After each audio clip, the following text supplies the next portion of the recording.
Hey guys, welcome back to the Silent Sales Machine Radio podcast. I'm your host for this episode, Ryan Rieger. Today we're chatting with my friend Adam Wilson. He's a member of our Amazon Legends group.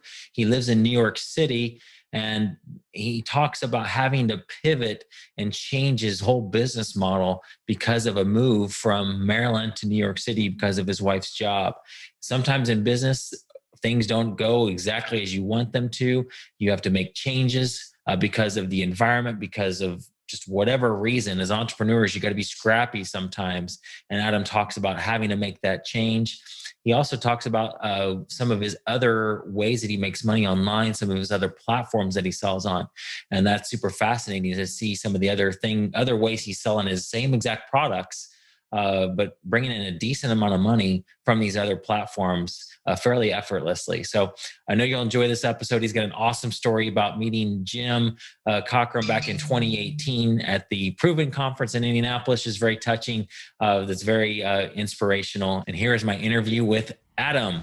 All right, Adam, welcome to Silent Sales Machine Radio. Appreciate it, man. How are you today? Yeah, I'm doing great. Thank you so much for having me. It's it's an honor to be here, Ryan, on Jim's podcast. So looking forward to it. Awesome. It's an honor to be able to do some of these guest hosting. It's a lot of fun. Get to talk to a lot of fun people, and appreciate you taking the time to do this. So tell me about Adam and your business and what that looks like. I know that you've had to make some pivots recently over the last few years, and so I want to got a lot of business lessons there that we can dig into. But how'd you get started doing all this?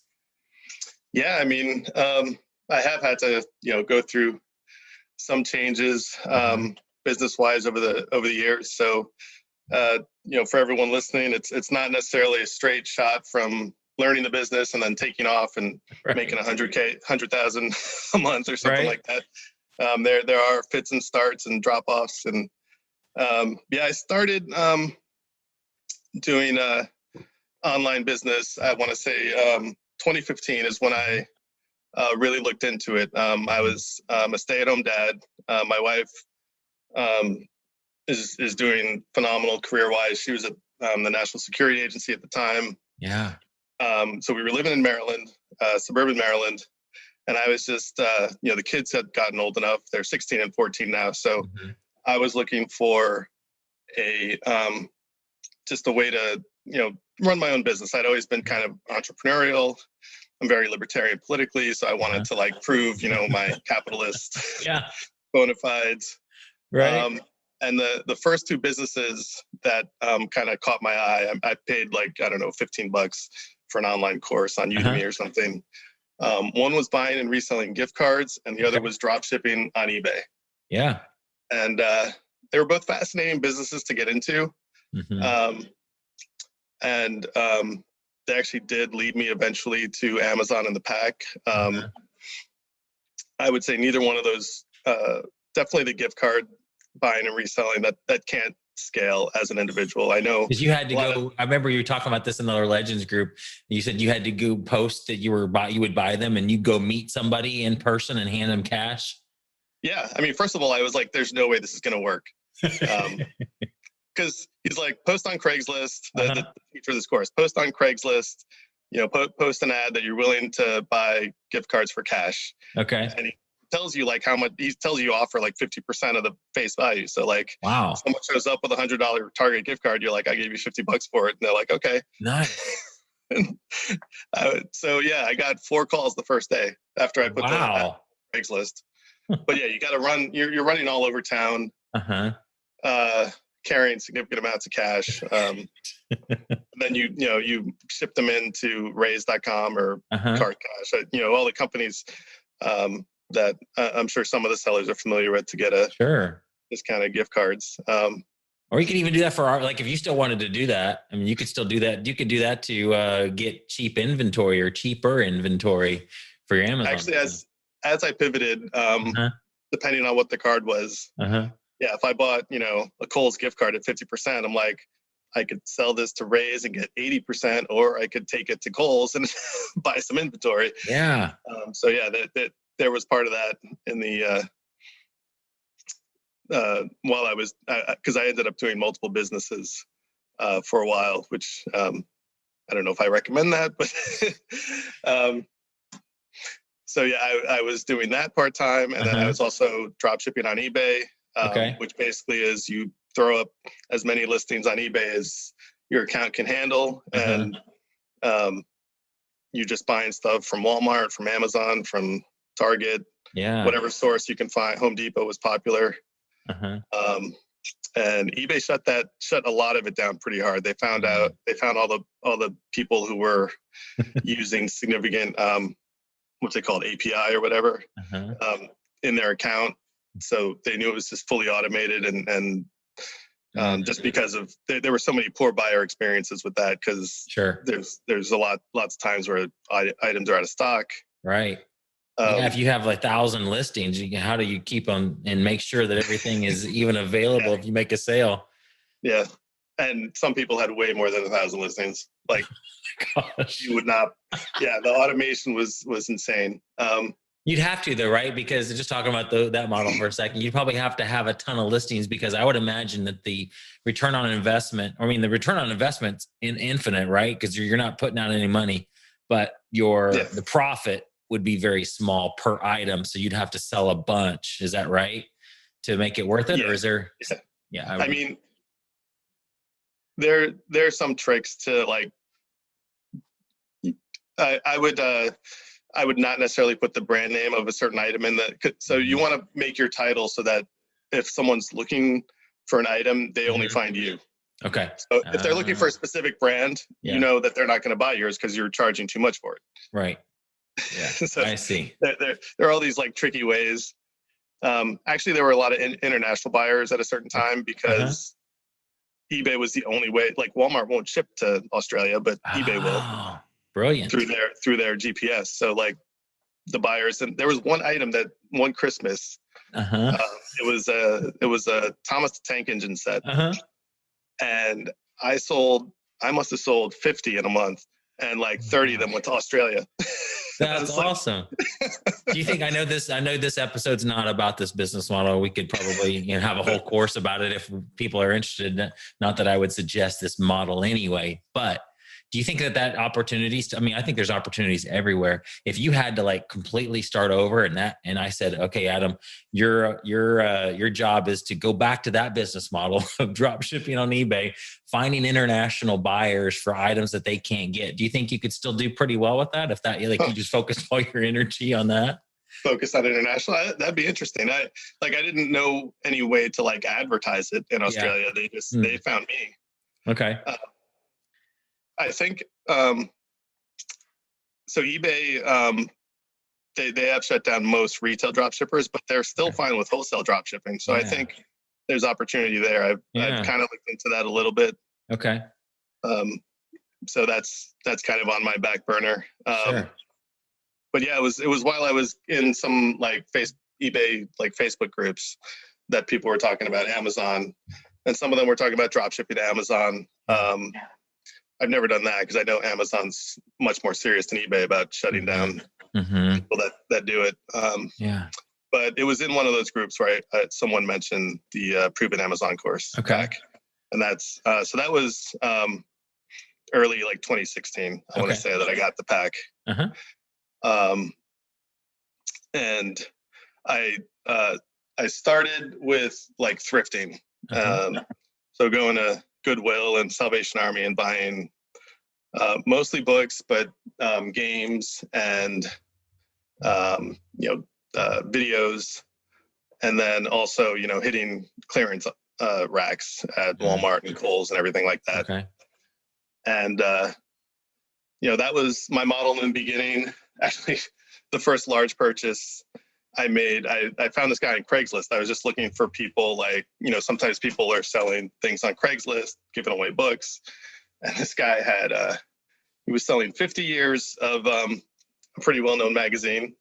I remember you telling me that in the Legends group. Yeah. Yeah. It was a magazine started by Hugh Hefner. And he was selling the whole thing for $500. And I wish I had been able to negotiate I wish I thought to negotiate at the time, because I'm sure I could have gotten him down, but it was still $10. A killer deal though, wasn't it? Yeah, $10 per year. So he had from 1966 to 2015, man. and that's not the entire. I know they started before that, but he had them all packed up in the priority mailboxes. Each year fit pretty much perfectly into one of those boxes, and oh my gosh, yeah, I came home and I ended up sending them in FBA by individual year. So okay, I spent 500, but 1970 by itself might sell for 120. wow. Some of the more recent ones didn't sell for that much, only like $20 or something. But yeah, that was you easily made your money back and more. Yeah, that was kind of a fun way to kind of kick off my Amazon experience. And yeah, through 2016, I mean, I pretty much stuck with a lot of long tail stuff. Okay. And then the clearance stuff. Mm-hmm. And then Q4 comes around and you start seeing a lot of the good deals everywhere. Mm-hmm. So, I did okay that Q4. And, but what's kind of happened to me a couple of times is after Q4, I kind of am just caught like, what happens now? Mm-hmm. Sure. I all these sales, and then because this is before the replens model, so because you were just hunting clearance items and things are on sale. Okay. Yeah, exactly. So going into 2017, actually, so January 2017, my wife got the job offer, which is so we live in New York City now, in Manhattan. Mm-hmm. So she accepted the job offer in January, and we ended up moving up. She moved up in April. I moved up me and the kids moved up in August. And so that was a hectic year all around because we were living in the suburbs, 5-bedroom, suburban McMansion, and we got to figure out how do we shrink this down into a 3-bedroom Manhattan apartment. Wow. So I spent a lot of the year just reorganizing and downsizing, and meanwhile I'm trying to do 3 different business models at the same time. So you were still, during this whole time, you were still doing the gift cards and the eBay? Yeah. Oh, wow. And Amazon. Yeah. So, and Amazon would tend to fall into third place on those because the gift cards, I kind of had kind of a system. I actually had repeat customers. Like, eBay was just easy enough to just, go to Walmart, throw up 20 listings in a day and then, fill out whatever came in for orders. But, Amazon, you got to go out because I was only doing RA. So, the clearance and the thrifting, right? So that's basically just RA. And yeah, that would kind of fall behind. And then, just with the move and trying to, so, eventually we did end up in New York. We got settled. We had temp housing for a couple months, and then we moved into where we are now. Okay. October of 2017. Okay. So it's a great place. I'm about 30 seconds from Central Park from my front door. Oh my gosh, that's awesome. So whenever I need to take a break from the business, I can go get a breath of fresh air and get away from the honking and the sirens.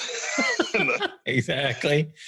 For the most part, feels like you're back in a peaceful area. You're back in the country of Maryland.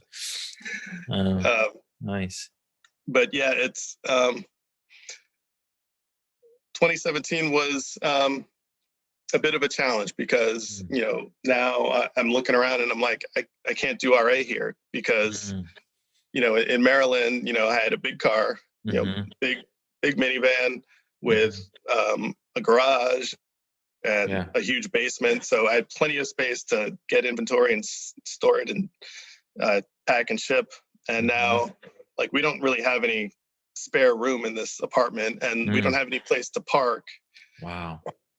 If I drive to, like, we don't have the car anymore. The car was a lease and the lease ended earlier this year. So we had a car for a couple of years, but if I got in the car, I was leaving the island of Manhattan. I wasn't driving, a mile to go to Staples. I'll just take the subway. Exactly. Or I'll walk. Right. Which means you're limited in what you can buy to what you can carry. Yeah.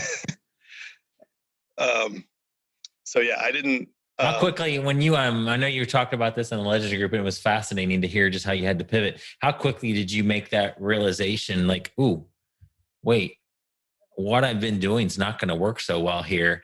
And do you remember, was that like a single moment, or was it did it happen over a period of time? Did you actually go out and start looking for thrift stores and clearance items like you had always done, and then just found out, wait, this is going to be really difficult? I mean, I did look at some thrift stores, and I Uh-huh. just realized, like, if I keep with the books, like I'd done pretty well with the books, Uh-huh. but I'm like, how am I going to get all these books back to my place, pack them up, you know, Uh-huh. I'm on the 8th floor, and it's like the poor elevator guys having Oh my gosh. Did you actually do that a few times? Just have a huge load of RA inventory and then have to figure out how to get it up to your apartment? um, I eventually did do some RA Uh-huh.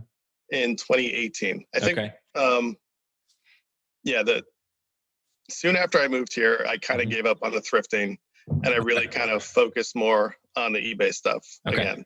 Okay. The gift cards, I stopped doing that when I got to New York. Okay.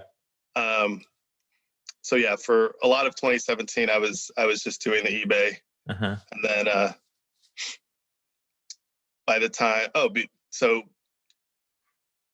I have to remember when I went to the conferences. So I went to the CES Uh-huh. 4 in 2016. Uh-huh. So that was the one in Nashville, Yep. and I had a blast. I had a great time, and I loved the content and the talking to people. Mm-hmm. But I looked back on that as a missed opportunity because I Mm-hmm. didn't I didn't make any lasting connections. I mean, I did exchange business cards with people here and there, but Mm-hmm. when I got back to Maryland, I didn't. Um, there wasn't anyone that I could like call and be like, "Let's talk about business." Yeah. Okay. Um, it was I'd go in the group, the My Silent Team group, and that was always great to hang out in there and see people's stories and their Mm-hmm. questions and whatnot. Um, but yeah, I knew when I went back that needed to change. And yeah, 2017 was crazy, so I didn't go to CES that year. That was the year that we moved. Right. And then yeah, 2018 I went back. That was Indianapolis, Yeah. and um, yeah, I made two amazing connections that year. Jason Golden and Lori Geishiker, and Uh-huh. I still have. So from the moment that conference ended till like this morning, Mm-hmm. I have a 1 hour phone call with each of them individually. So Jason is Tuesdays. So I talked to him this morning. Wow. I'll talk to Lori on Thursday, and we've Mm-hmm. done that, yeah, for 2 years now. That's Um, incredible. yeah, and Talk about it's that for a second. So was that, are you more of an introvert or an extrovert, would you say? yeah, I'm definitely introverted. I mean, Okay. I think when I talk about this business, I get excited. Yeah. Yeah. So I think people hearing me on the podcast might not think I'm an introvert, but it's different when I'm talking about this. But Sure. in general, in social situations, yeah, I'd So say how did you talk us through that moment? And I know you want to talk about your interaction with Jim. We'll definitely want to get to that because that's powerful. But that at the conference, like how, being, because there's a lot of people that listen to this that like, they've never been to a conference or that scares them to think about it. They know that having a community like that or people they can bounce ideas off of is super valuable. But if they're introverted, how do they do that? How did you end up meeting those two? And how did that end up turning into what it is now where you talk to them each every single week?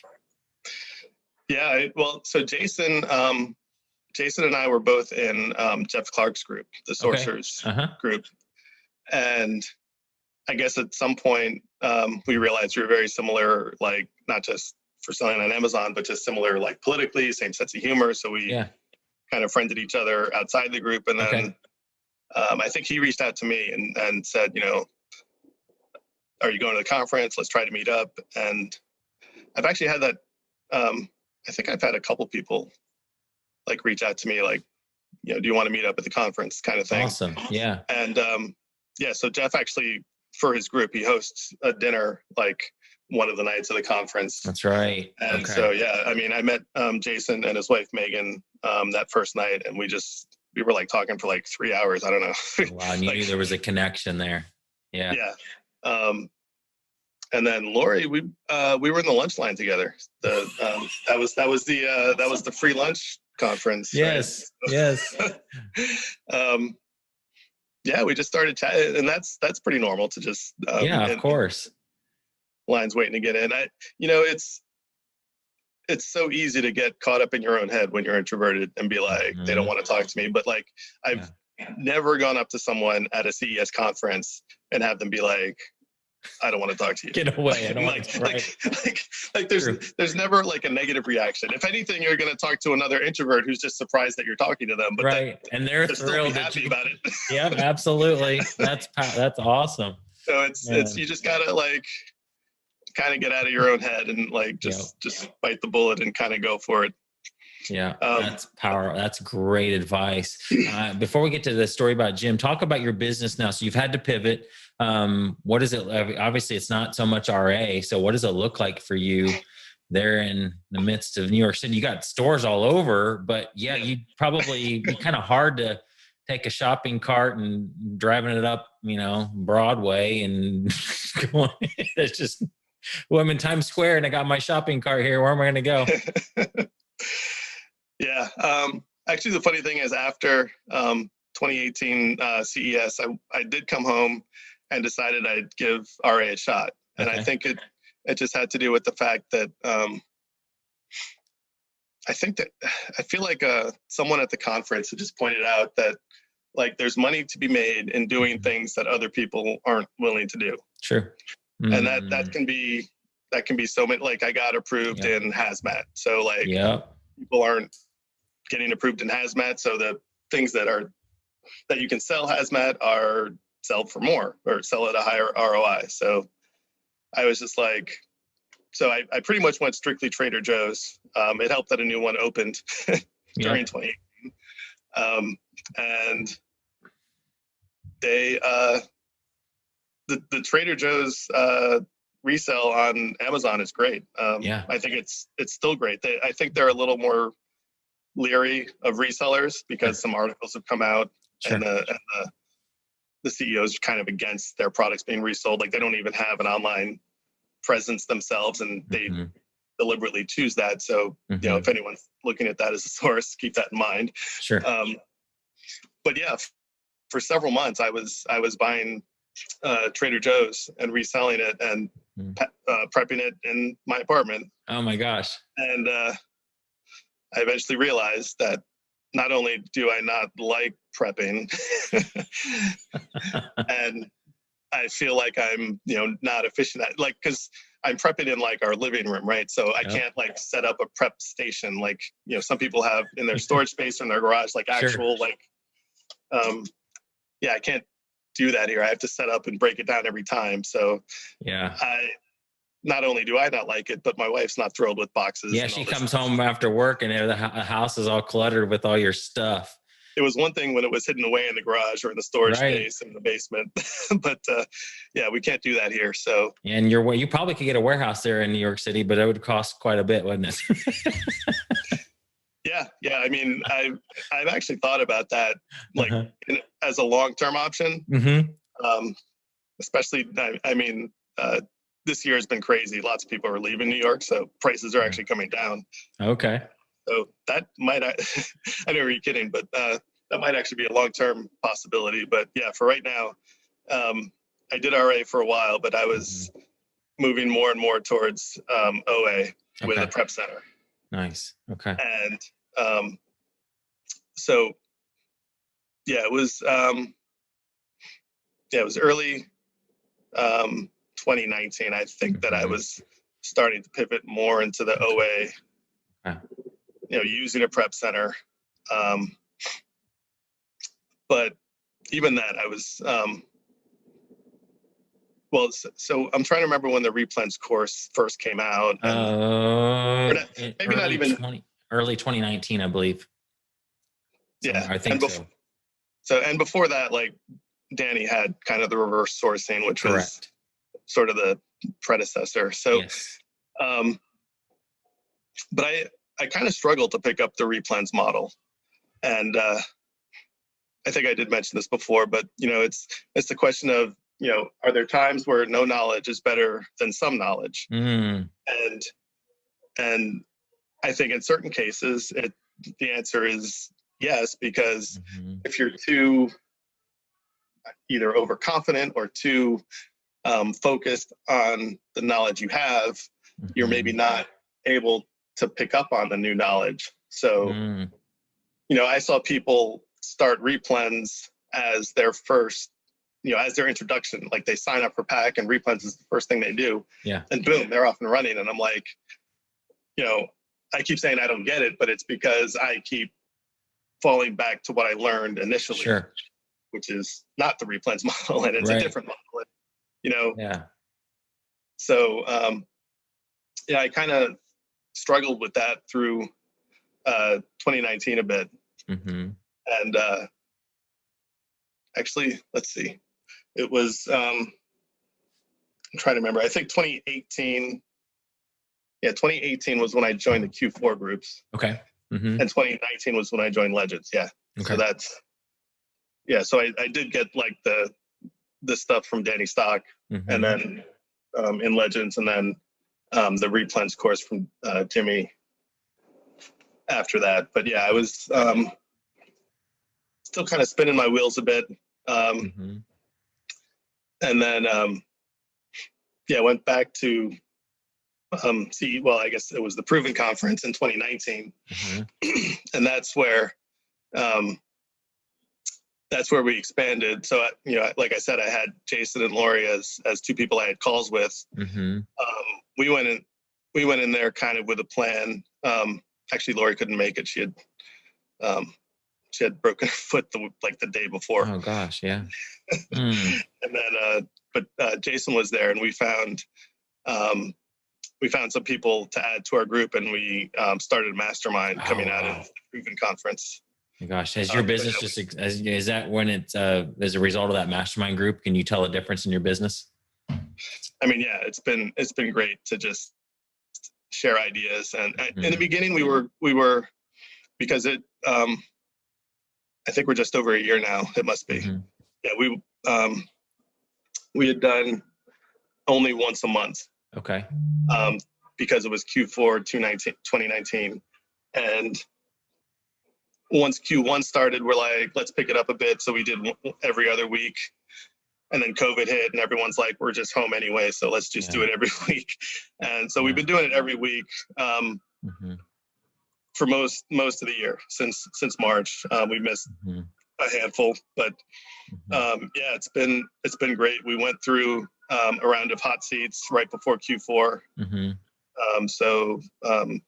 August and September, like each person, got up and kind of told their story, gave us their goals. Because we're all in different places, and we're all doing slightly different things. Like one of the guys in the group, John, has a prep center, and he's trying to grow that out. And so I send all my stuff to him. He's awesome. He's the one prepping and shipping all of my products, and that I am so much happier to pay him to deal with. Totally. You don't have the room for it anymore. What does your business look like? We don't have to talk like profit numbers or anything. You talk, feel free to share whatever you want to share, but it's just fascinating that you do that all from your apartment. You literally could be anywhere in the world and do what you do. And that's the power of this business model. What's your business look like right now? So one thing I'm trying to do is expand to more platforms. I went to an online conference. It was actually sponsored by Deliverer. Yeah. And they try to be kind of the FBA version for like all the other platforms. And they had people from Walmart, they had people from Google Shopping, they had people from Wish.com. So I've got stuff at Deliver fulfillment centers that fulfill to Walmart, to eBay, to Google Shopping, to that's Wish. Incredible. So, yeah, so what was it? That was 4 platform. I mean, I sell a little bit on Mercari. Mm-hmm. I sell on Facebook Marketplace. Mm-hmm. And then I also sell Amazon Canada. Okay. Like I ship stuff up there. I know they just open remote fulfillment so you can have Mm-hmm. your FBA stuff in the US shipped there, but Mm-hmm. I still ship it straight there. And I'm working on the Walmart Canada application. Okay. Yeah. So yeah, I've looked at really kind of expanding what platforms I use. I think Mm-hmm. Mm-hmm. just based on like this virtual conference, and Deliver does like webinars and stuff. Uh-huh. And they're trying to bump up their own business, but they get people from the other platforms, and Mm-hmm. you notice that there are certain preferences on different platforms. Okay. So like Wish.com, which for the record is the #1 downloaded shopping app worldwide 3 years running. Wow.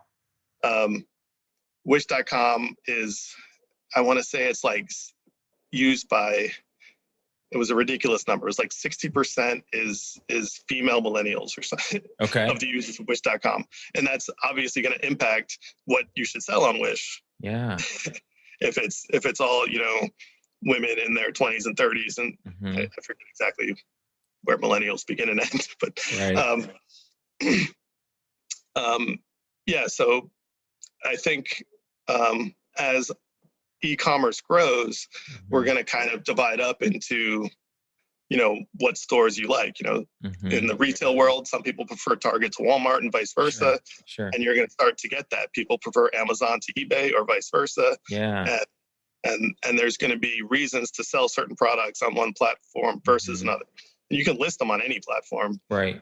which is the nice thing. There's Yeah. definitely software to do that, but Mm-hmm.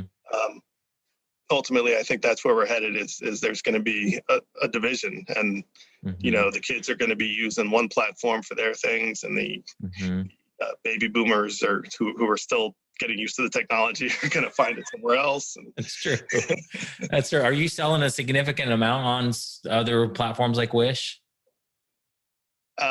I wouldn't say a significant amount. I mean, Uh-huh. it's Amazon, I'll get like payouts in the thousands of dollars, and Mm-hmm. everything else. Ebay's probably up there too, but Uh-huh. everything else is like hundreds of dollars. But hey, But that's awesome. I mean, people are listening to this like that's not significant. That I think that's very significant to say, hundreds of dollars on a platform that all you got to do is you send it in to deliver, and that's pretty cool. yeah, I mean, I admit, like when I open my bank account and I'm like, why did I get $300 today? Oh, okay. Right. No, that is awesome. And yeah, I know your podcast is Streams of Income, so that's the different platforms. It's like, Yeah. I don't know, what is that, 7 or 8? Yeah, I have a feeling just by hearing you talk, and by doing this for so long, Adam, I kind of get an idea of what I already hear. Even while we're recording this, I hear the audience listening to this thinking, I want to know more about that. So I have a feeling we're going to have to go deeper onto those strategies. So let's talk offline about those other platforms and how Deliverr works. I know we talk about some of that in the Legends group, but I have a feeling there's going to be people that want to know more about that strategy, because we talk a lot about Amazon, and Amazon's awesome. But it also has its challenges, its frustrations. And you're right. I love talking about multiple streams of income. And you can have the same items listed across multiple platforms. Like you said, Wish, you might want to have certain items that are, kind of focused on that platform. But it's probably not a whole lot of extra work for you to have your items on there. And you kind of already are doing it already. It's already listed somewhere else. Might as well list it here as well. So I have a feeling we're going to need to go talk more about that and see if there's a way to serve our audience with some of that knowledge, because a lot of people are going to want to know how you're doing that. Oh. And I mean, one thing to keep in mind is I think across the board, I think Amazon takes out the most in fees. Yeah. Yeah. I can't. Yeah. Every other platform is either equal in terms of the 15% seller fee or less. Okay. So you tend to make more money if you're selling on another platform. But the reason you do sell on Amazon is because they get the most eyes. So you're more likely to sell it on Amazon. For sure. So it's a trade-off. Yeah. It's like somebody said, I think Jim says this, would you rather make $5, $50, or $1? Well, you'd like to make all of it, like yes to all of them. And if it doesn't, if you can, you're already selling these things anyway, and you can put it, you might as well, even though wish.com may be, a fraction of the number of people that are seeing it. Well, if it doesn't really cost anything else, or it's not a whole lot more work for you to get it in front of those eyeballs, why wouldn't you? So that's awesome. I love that strategy. So 2018, that's Indianapolis, right? That was the CES conference in Indianapolis. Now we call it Proven Conference. And you met Jim. I love this story. Do you want to talk about that and share that? And as we wrap this up? Yeah, I'd love to. Like I said, 2016, I felt like was a bit of a missed opportunity, and not just that I didn't make any personal connections with other sellers, but there were different times over the course of the conference that I was, I should go up to Jim and meet him, just shake his hand, introduce myself, and I always made some excuse in my head why, oh, he's signing books, oh, he's talking to his kids, oh, and so I left, and I didn't get the chance. Well, I didn't take the chance to meet him.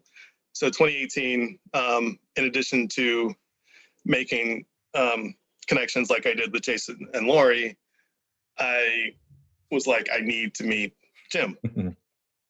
And that voice in the back of my head is like, go up to Jim. And I still the introvert in me was kind of winning out, and sure. Day one didn't do it, day two didn't do it, and then day three, it's late afternoon. There was kind of an extended break. I think one of the things went short, and everyone is outside the ballroom mingling, or they're in one of the other rooms and it was great because you could see everyone was networking. That's what you were supposed to do during break, is talk to other people and find commonalities. And I realized what you were supposed to be doing. Well, I was out there talking with other people, but I was like, oh, I had forgotten some of my stuff in the ballroom. So I go in the ballroom, this huge, what was it, 800 person ballroom. It was a big ballroom, yeah. And I go to get my stuff, and I look around, and there's maybe 10 people in this ballroom. Just people sitting. And then Jim was one of them. And he's just standing in front of his table of books, where he would sign, Silent Sales Machine or any of his books, standing there by himself. I'm just like, this is nuts. Right. Jim, the guy on the on the poster, the guy, and he's just alone. So I was like, well, I have literally no excuse now. So I walk up to him, and I introduce myself, and I just kind of came up with this excuse to go see it. So my wife, I don't think I mentioned, she's in cybersecurity. So she's actually head of cybersecurity at an investment bank here, which is why we live in New York now. She used to work for the government for all those years. So I came up to him, and I was discussing how my wife works in cybersecurity, and would you be interested in having someone? We're doing all our businesses online. Yeah, it might be worthwhile to give some tips on how to stay safe and that. So I was just broaching that subject with him, and he took my card, he took her card, and he was like, oh, that's very interesting. We'll have to think about it. Because, he doesn't say yes on the spot to anything. And we kind of shook hands, and he's like, he's kind of looking like anything else. And I was like, I don't know where this came from. But I go, I know the exact moment. I know the exact moment when I knew how much you meant, when I knew how much you meant to me. Something like that. And he kind of his eyes kind of popped open a little bit, and he's like, what's this going to be about? I was like, okay, I guess I have to tell the story now. Right. So I told him how the previous year, so that would have been 2017, where everything was just super hectic. Yeah. and I was having some struggles that morning. And to be honest, I don't even remember exactly what those were. Mm-hmm. And I was just annoyed, and I was frustrated because I knew things were going to have to change moving to New York in terms of the business model. Mm-hmm. And I got on my computer and I went to the My Silent Team Facebook group because, it usually cheers me up to see Mm-hmm. people succeeding and just see what they have to say. And Jim had actually just uploaded a video. Mm-hmm. And I'm like, oh, great. So I open the video, and it's Jim in his house the day after his house had gotten struck by lightning. Yeah. And so for those listening who don't know, his house had gotten struck by lightning. The roof got hit and started a fire. He, his wife, and his kids all got out fine. No one was injured, but the house was pretty devastated. I mean, once the fire got going, and then the water damage to put out the fire. As far as I know, it was a total loss. So he's in his house, and he's kind of explained, because there were kind of rumors going around, and he just kind of wanted to say, like, look, here's what happened. Mm-hmm. Mm-hmm. Everyone's safe. Everyone's out of the house. Mm-hmm. But he's walking. You can see the sun shining through the hole in the roof.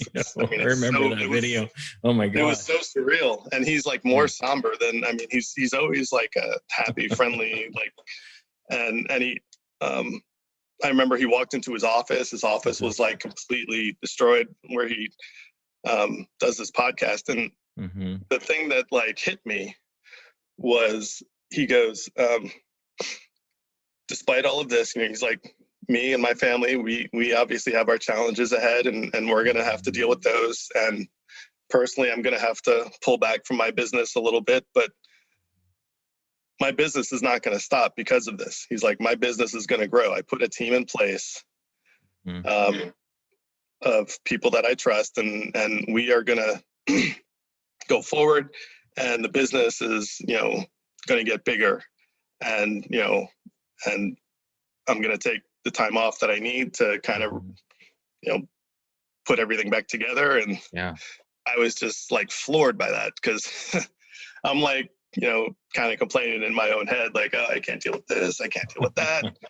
And he's just like, had like major life changing experience. And he's just like, doesn't matter, full speed ahead. Yeah.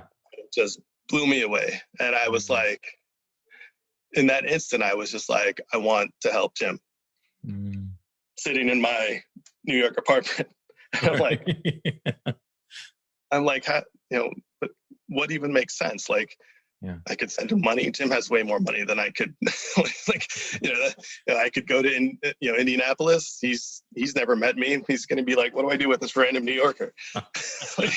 like my solutions were not good. So I realized when I kind of flipped the question around, when I said, instead of saying, how can I help? I said, what does Jim need? And that's when it hit me immediately. So standing there at the conference, I said, Jim, I know how important being a Christian is to you. I know how important your faith is. And I have to be honest with you, I'm not a believer. And he said, that's okay. We don't have to have the same worldview to be friends. And I was actually nervous telling him that, but I also felt strongly that that's how he would respond. Like, I've always gotten that impression from him. He's not, for sure. He's not someone who's going to be turned off by someone who's open about their own worldview. And he obviously proved me right. And I said to him, I was raised that way, but it's just not part of who I am right now. But that day in my apartment, I sat down, and for the first time in 25 years, I said a prayer for you and Andrea and your kids. And he just got real quiet. He put his hand on my shoulder, and he just needed a moment. And he's like, Adam, I can't tell you how much that prayer means to me and to my whole family. And he's like, I don't know whether you believe it, but God did hear your prayer that day. And, so it was just like such a profound moment. Yeah. And, speaking again to, if you're an introvert, like, I was clearly an introvert, but think about what I would have lost out on. Yeah. And what Jim would have lost out on if we didn't have that connection. So, you don't just have the fear of going up to someone, you have the fear of what you could miss out on if you don't go up to that person. That's, you have to keep that in mind. So maybe that will inspire people to be a little more bold to go up to, because, I like the, going to these conferences, there's, people who are Facebook famous all over the place, right? So it's like, oh, look, there's Ryan Rieger. Oh, look, there's Jenny Hunt. Oh, there's Jim. And if you want to meet someone that you've seen on these webinars or on these podcasts, I mean, if someone wants to meet me, come up to me and say hi. So it was just an amazing thing. And I remember meeting his mother the following year. And when she saw me, she's like, oh my God, it's you. That's awesome. That gave me a huge hug. Because she hadn't met me at because it was literally the end of the conference. Like he got up after we talked and we hugged, she got back on stage and was like, thank you, goodbye. That was it for the conference. But it was just an amazing moment. And as soon as I saw him in 2019, last year, we just hugged immediately, and it was just like old friends. We email back and forth occasionally, but just. Well, I know Jim, and I know him well, and I know that it means as much to him as I can tell it means to you that moment. And that's all we all could do, Adam, is just pray for him at that time. Like, it's not like say, okay, I'm going to build you a new house, or everybody in the community just that was the best we could do at the time. But that's what he needed, and that's what got them through that time. I know that. And so thank you for doing that. Thank you for stepping out of your comfort zone to tell him that, because it meant the world to him, and it still does. So, but he actually, I think last year he was like, he said, my family and I pray for you. I hope that's okay. Because I guess I think there are some atheists who are so like anti-religion that they'd be like, no, don't pray. But I'm like, right. I'm like, first of all, I'm not convinced there's no God. That's not what I'm saying. I mean, there could be. So like, if you want to, if anyone listening wants to take time out of their day and think about me and ask the most powerful person to think about me, go right ahead. I'm okay with that. Absolutely. Oh my gosh. That's awesome. And you think about what's the worst that could have happened in that moment when you went up to him? You could have said, you know what, sir, I'm busy right now. Can you come back later? Or, I mean, I guess he could have been a jerk, but we know that's not what he would have done anyway. But the worst case scenario would have just been, he's busy. Hey, I'm getting ready to get on a call, chat with you later. There's really, what's the worst? And so you push through that, what normally might have been the limit of holding you back, and now you have this awesome story to share, and you bless Jim. So thank you for doing that. Love it.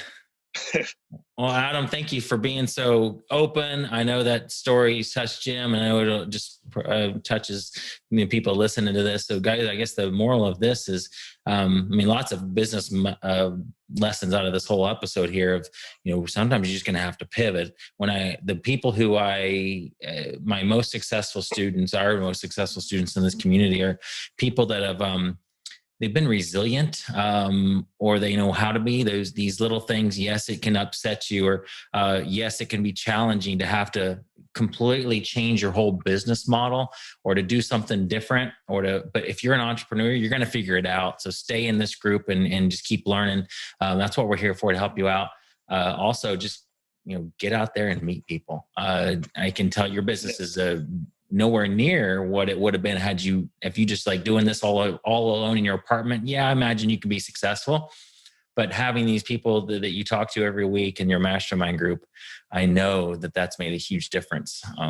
in your business. Yeah, So it definitely has. find people that you can get around, at least, and be involved in this community. But even better is get a group of people that you trust and meet with them. And even if that's a mastermind group, that's great. Or if you have two people, one person that you get on a call with and have some accountability and be like, hey, Adam, this week my goal is to do this. And then I know that when my call comes around with you that next week, if I haven't done that, I don't want to look stupid. So I'm going to do it real quick and see I did it, so it's, that's huge.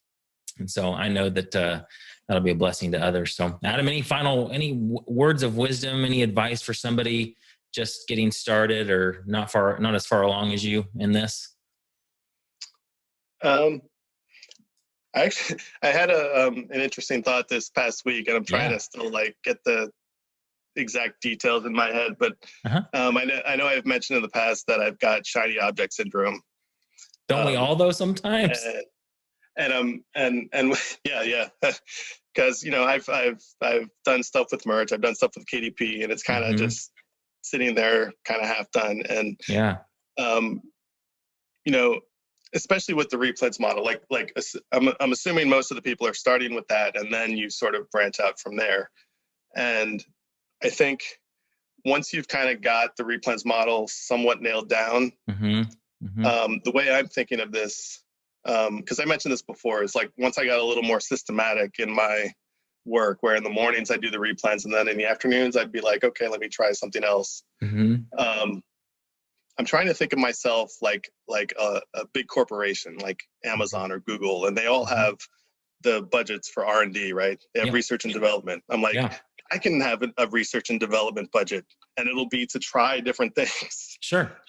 So say you get, say whatever your payout is for the month is, $5,000. Like say that's where you're at. It's like, okay, take 10% of that, take 500 and put that towards however you want to do it. Put that towards your shiny object for the month. So, so for instance, I found this, I have an agreement with this wholesaler, and every item that I look up on Amazon is only merchant fulfilled, and it's I don't know, the sales ranks are like 600,000-700,000. It's like, but it does sell like 1 or 2 times a month, but the ROI is like insane. It's like you buy it for 20 and sell it for 80. So so I'm like, okay, if I make that FBA and I sell it for 60 or 70, like, would it sell 10 times a month? Maybe. So take $500, throw it at, 10 products, and see what you get. Yeah. And that could be a huge win, or you lost 10% of your payout. Well, but I would argue that even in in that model, sorry, Callan's walking into my podcast here. We will edit that part out. Maybe Jim, they might not edit that out though. They love that.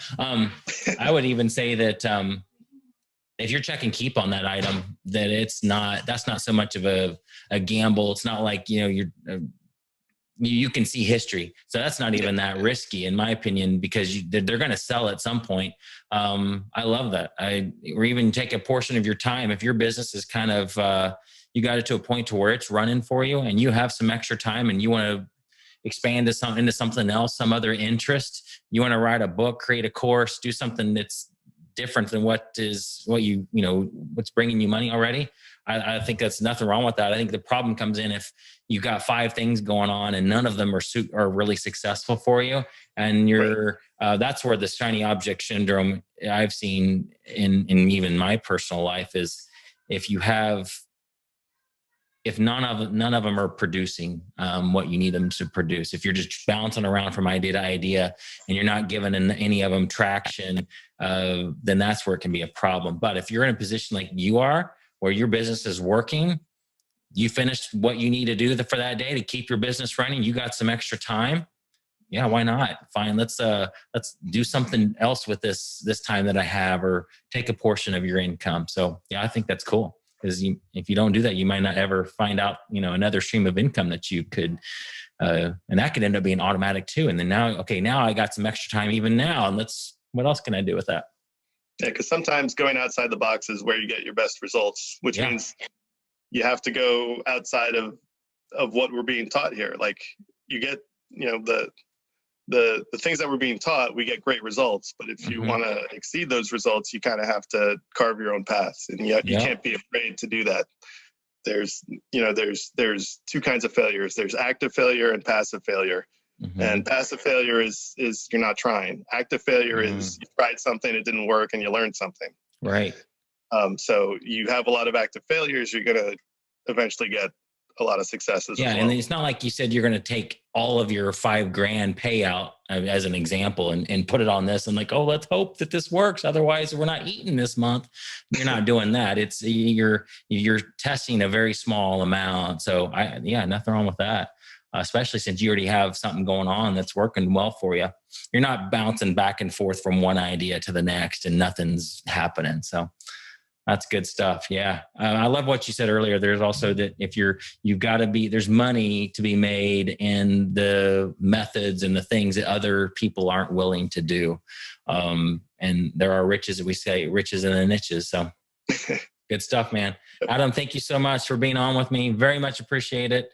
It's fun hearing your story, and congrats on your success. Thank you so much for having me, Ryan. Of course. Talk to you soon.